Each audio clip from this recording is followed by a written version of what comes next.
Hi యూస్ welcome to Manimanthan TV. మనతో C Hanuman sir ఉన్నారు. ఇవాళ టాపిక్ వచ్చేసి tips for the money saving for the middle class people. Sir good morning sir. Good morning sir. ఇది ఎప్పుడు మనం చేసే టాపికే కాదండి. మనీ సేవింగ్స్ కోసం టిప్స్ చెప్పాలి అని అంటే మీరు ఏం చెప్పగలుగుతారు సార్?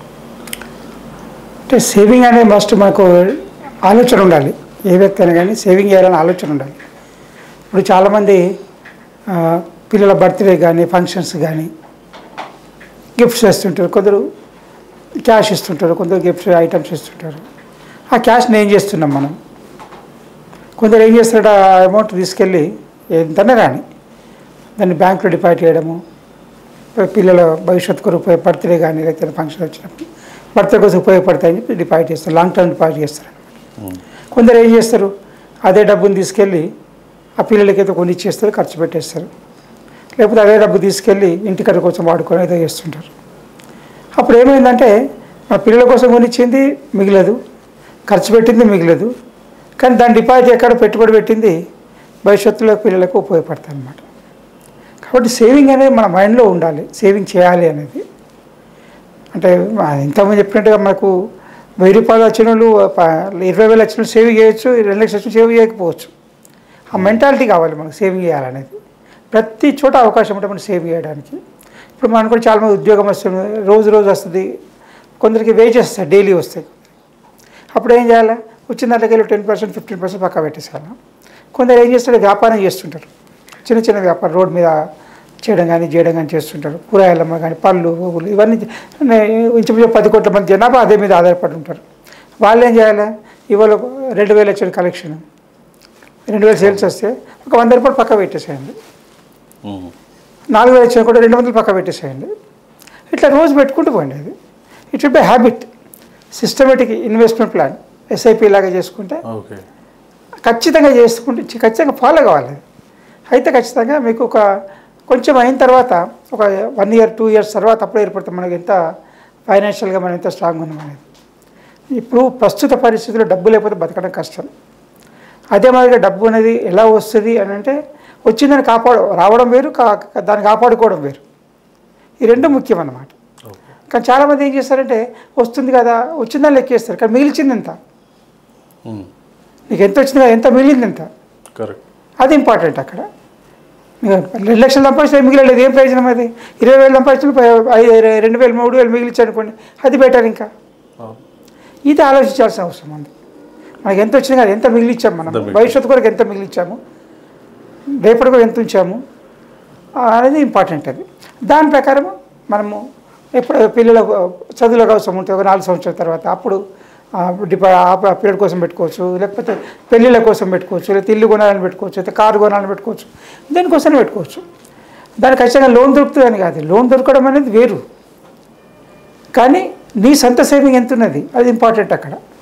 సార్ నేను రీసెంట్గా ఒక అవుట్ ఆఫ్ ద ఇది సార్ ఒక ఆర్టికల్ చూశాను సార్. నా పర్సనల్గా 20,000 నుంచి 30,000 సంపాదించినోడు కూడా 2 కోట్లు జమ చేసుకోవచ్చు ఇన్ ఎ స్పాన్ ఆఫ్ ఒక 7-8 years లాని ఉంది సార్. సో అలాంటి ప్లాన్ ఏమైనా ఉంటుందా సార్? అంత సాధ్యం కాదు. ఎందుకంటే 20,000 30,000 సంపాదించే వాళ్ళు నెలకు 5,000 కంటే ఎక్కువ 5 కాదు 15 కంటే ఎక్కువ సేవ్ చేయలేరు. సంవత్సరానికి 1,20,000. అవును. 7 సంవత్సరాలు 5 సంవత్సరాలు అనుకుంటే 5 సంవత్సరాలు కంటే 6 లక్షలు అవుతుంది. కొడితే 20 లక్షలు కూడా ఖర్చు కాదు, సాధ్యం కాదు అది. దాన్ని ఏదైనా పెట్టుబడి పెట్టడం, లేకపోతే టైంలో పట్ల ఎప్పుడో ప్లాట్ కొంటాడు 20 ఏళ్ళ కిందట, అది 20,000 కొన్నది 20 లక్షలు అవుతుంది. ఆ విధంగా కావచ్చు. కానీ ఇప్పుడు 20 లక్షలు కొనే 20 కోట్లు అవుతుంటే కాదు, 2 కోట్లు అవుతుంటే కాదు అది. ఆ విధంగా అన్నమాట. అంటే ఎప్పుడైనా పెట్టుబడి పెట్టేప్పుడు ఏం ఆలోచించాలంటే రిస్క్ తీసుకోవాలనుకుంటే ఇంట్రెస్ట్ డిపాజిట్లు కానీ బ్యాంక్ పోస్ట్ ఆఫీస్ సేవింగ్స్ కానీ ఇది పెట్టుకోవచ్చు. రిస్క్ తీసుకుంటాం అనుకుంటే cash the early, cash the young అంటారు అనమాట. అయితే పెరిగే మార్కెట్ ఉంటుందో ఆ రేటు తక్కువ రేట్లు ఉన్నదని కొనాలి. ఏదైనా కానీ కొన్ని తక్కువ రేట్లు ఉంటే కొనాలి. కొన్నప్పుడు దాన్ని ఇష్టం మనకి ఎప్పుడు అవసరం ఉందో అప్పుడు అమ్ముకోవచ్చు, ధర వేరే అవకాశం ఉంటుంది. అంటే ధర తక్కువనే ఎప్పుడు తెలుస్తుంది అంటే ఇంకా అది పెరగకుండా అట్లాగే అయిపోయి ఉంటుంది, ఇంకా కిందికి దిగదు అని చెప్పి అనుకుని ఒక వారం 10 రోజులు ఉంటుంది ఎప్పుడైనా కానీ, ఆ టైంలో కొనాలి. ఓకే. కొంటే మరి తర్వాత మీకు కొద్ది రోజుల తర్వాత సంవత్సరానికి 10-15% పెరగచ్చు, ఇంకా పెరుగుతూ ఉండొచ్చు, అయితే పెరిగే అవకాశం ఉంటుంది. ఆ విధంగా పెట్టుబడి పెట్టినప్పుడే మీరు ధనవంతులు అవుతారు. కానీ ఫస్ట్ సేవింగ్, ఎర్నింగ్, సేవింగ్, పెట్టుబడి. ఆ పెట్టుబడితో ధనవంతులు అవుతారు తప్ప ఎంత సంపాదించినా కానీ ఎంత సేవింగ్ చేసినా ధనవంతులు గారు. ఓకే. ఆ పెట్టుబడి అంటే ఒక విత్తనం లాంటిది. అది ఆ విత్తనం పెట్టినప్పుడు మొక్క వస్తుంది, మొక్కపై చెట్టు అవుతుంది, చెట్టు అయితే పళ్ళు వస్తాయి, భవిష్యత్తులో ఎంతో మనకు ఆదాయం వస్తుంది. అంటే ఓన్లీ ఇప్పుడు మీరు బ్యాంకులో 10,000 వేస్తే 10,000 పెద్ద కాదు, కానీ 10,000 తీసుకెళ్ళి దాన్ని పెద్దగా మల్టిప్లై ఏరియాలో ఎక్కువ లాభం వచ్చే ఫీల్డ్లో పెట్టాలి. అది మీ ప్లాట్ కావచ్చు, లేకపోతే బంగారం కావచ్చు, షేర్స్లో కావచ్చు, మ్యూచువల్ ఫండ్స్లో కావచ్చు. దాన్ని పెరిగే అవకాశం అనేది పెడితే అప్పుడు పెరిగే అవకాశం ఉంటుంది. కానీ ఓన్లీ బ్యాంకులో పెట్టిందంటే 7 ఏళ్ళు డబుల్ అవుతుంది, అంతే, అంతమించి కాదు అది. ఇదేనమాట ఆలోచించాల్సింది. అయితే అన్నీ అట్లా పెట్టకుండా కొన్ని మనకు ఉన్న దాంట్లో 10,000 అంటే 50 లక్షల రూపాయలు అంటే 25,000 ఇంట్లో పెట్టచ్చు, 25,000 దాంట్లో పెట్టుకో, 50,000 అంట్లో పెట్టుకోవచ్చు. అట్లా డివైడ్ చేసుకోవాలి దాన్ని. అప్పుడు ధనవంతులు కావాలంటే పెట్టుబడి ఒక్కటే సొల్యూషన్. పొదుపు కూడా సరిపోదు, పెట్టుబడి కావాలి. ధనవంతులు అంటే పెట్టుబడి కావాలి. పెట్టుబడి మంచి లాభం రావాలి. కొన్నిసార్లు రాదు, నష్టం అవుతుంది. కానీ లాభం రాకపోతే నష్టం కాదు, అది ఇంపార్టెంట్. మీరు ఇచ్చే సలహా సూచనలు మెయిన్గా ఎలా జమ చేస్తారు? ఏదైనా కానీ జమ చేయాలంటే త్యాగం చేయాలి. ఇష్టాన్ని, కోరికల్ని మనమే కాదు, మన కుటుంబ సభ్యులు త్యాగం చేయాలి.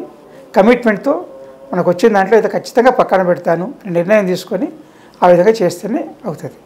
లేకుంటే మాత్రం ఒకరు ఇస్తుంటే ఒకరు తీస్తుంటే మాత్రం ఖచ్చితంగా సేవింగ్ కాదు. అంటే ఇది నేనేదంటే కుటుంబం అయితే కుటుంబం మొత్తం ఆ యొక్క నిర్ణయం తీసుకొని ఆ కఠిన నిర్ణయమే ఆధారపడి ఉంటేనే, ఆ పట్టుదలతో కమిట్మెంట్తో ఉంటేనే సేవింగ్ అవుతుంది. సేవింగ్ పెట్టుబడి పొదుపు అవుతుంది, పొదుపు పెట్టుబడి అవుతుంది, ఆ పెట్టుబడి ధనవంతం వస్తుంది. కానీ నాకేం వల్ల ఏమి కాదు, నేను చేయలేను అని ఎవ్వరు అనుకోవడం అవసరం లేదు. ఖచ్చితంగా ప్రతి ఒక్కరు సాధ్యమే, కాదని కాదు. ఫస్ట్ 10% వేస్తుండొచ్చు సేవింగ్, నెక్స్ట్ టైం 15% పోతాయి, నెక్స్ట్ 20%, 25% పోతాయి, పోదని లేదు. అయితే మనకు ఆలోచన ఉండాలి ఫస్ట్, కమిట్మెంట్ అనేది. ఇప్పుడు చాలామంది ప్రాపర్టీ బిజినెస్ చేస్తుంటే కూడా కొందరు ఏం చేస్తారు, బిజినెస్ వచ్చిన డబ్బంతా బిజినెస్ అట్లాగే పెడుతుంటారు అనమాట, తీరనిది నుంచి. అదేమో అది పెరిగి ఒకసారి బిజినెస్ డౌన్ అయినప్పుడు చివరికి ఏం మిగులుతాయి, రావాల్సిన బాకీలు మిగులుతాయి, స్టాక్ మిగులుతుంది, మళ్ళీ ఏముండదు అలాగే. అదే కొందరు ఏం చేస్తారంటే తెలియగలరు, ఇవాళ 5,000 అమ్మకం వచ్చింది అనుకోండి, 500 ఇచ్చి పక్క పెట్టేస్తారు, లేకపోతే 200 ఇచ్చి పక్కన పెట్టేస్తారు, వేరే దిక్కు పెట్టేస్తుంటారు. పెట్టేసి ఒక నెల కాగానే ఆ సేవింగ్ మొత్తం తీసుకెళ్ళి ఇంకో దాంట్లో పెడుతుంటారు. అంటే సైడ్గా అన్నమాట. ప్రతి వ్యక్తి చేయాల్సిన పని అదనమాట. మీకు ఆదాయం ఎప్పుడు వస్తే అప్పుడు పక్కన పెట్టేసేయండి, అంతే. దాన్ని ఎమర్జెన్సీ వాడుకోండి, కానీ దాన్ని రెగ్యులర్గా వాడద్దు. కదా ఇప్పుడు చాలామంది బిజినెస్ మేము చూస్తాము, వాళ్ళు బిజినెస్ స్టార్ట్ చేసినప్పుడు ఎట్లా అన్ని డబ్బులు వచ్చిన డబ్బులు అన్నీ పెడుతుంటారు. అంతే చివరికి వచ్చేసరికి ఒక 20 సంవత్సరాలతో చూసేసరికి అయితే అమ్మని స్టాక్ ఉంటుంది, రాని బాకీలు ఉంటాయి, అంతే. ప్రయోజనం లేదు దానివల్ల. 20 సంవత్సరాలు కష్టపడి అంతే. ఇదేనమాట. ఇప్పుడు మనము మొక్కల్ని కొన్ని ఏం చేస్తారు, కట్ చేస్తుంటారు. ఎందుకు కట్ చేస్తారు, ఇంకా పెరగాలని చెప్పారు. ఇది కూడా అంతే, మనం వ్యాపారం చేసినా ఏది చేసినా కానీ దాన్ని తీసి పక్క పెట్టాలి. పెడితే ఇది పెరుగుతుంది, అది పెరుగుతుంది, అదొక మొక్క అవుతుంది, ఇంకో 2 అయితే 3 అవుతుంది. ప్యాసివ్ ఇన్కమ్ ఎక్కువ చేయడం కూడా అట్లా.